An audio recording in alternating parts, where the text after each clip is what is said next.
नाज़रीन, शहीद राणी मोहतरमा बेनज़ीर भुट्टो जी सालगिरह जे मौके ते लाड़काने में जलसो रिथियो वियो आहे, जंहिंजूं तयारियूं मुकमल कई वयूं आहिनि। उन हवाले सां लाड़काने खां धरती टीवी जो ब्यूरो चीफ मुनवर रिंद असां सां वीडियो लिंक ते मौजूद आहे। जी मुनवर, अपडेट कजो।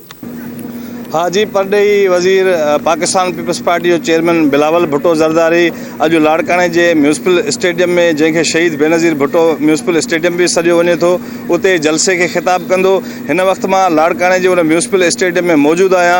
अवां मुझे पोयां ॾिसी रहा हो तो वही स्टेज जो उहा तैयार कई वही है, जिते शाम जो 6 वगे का इनके जेके आम मानून के लिए खोलियो वेंदो। आम मानू इन पिंडाल में ईंदा ऐं उन खां पोइ रात जो देर से जो पाकिस्तान पीपल्स पार्टी जो चेयरमैन जो बिलावल भुट्टो ज़रदारी इन जलसे के खिताब कंदो।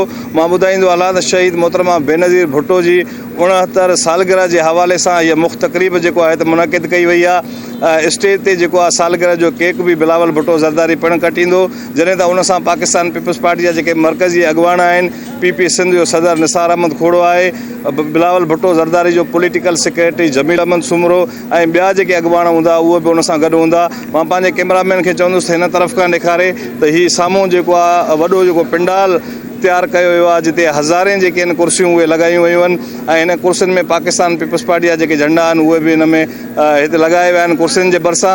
ऐं हीअ लाइटिंग बि ज़बरदस्त कई वई आहे, छो जो राति देर ताईं हीउ जलसो हलंदो ऐं उन जलसे के कवर करण जे लाइ लाइट जो भी ज़बरदस्त इंतज़ाम किया वियो आहे ऐं वॉक थ्रू गेट्स भी लगाया विया आहिनि।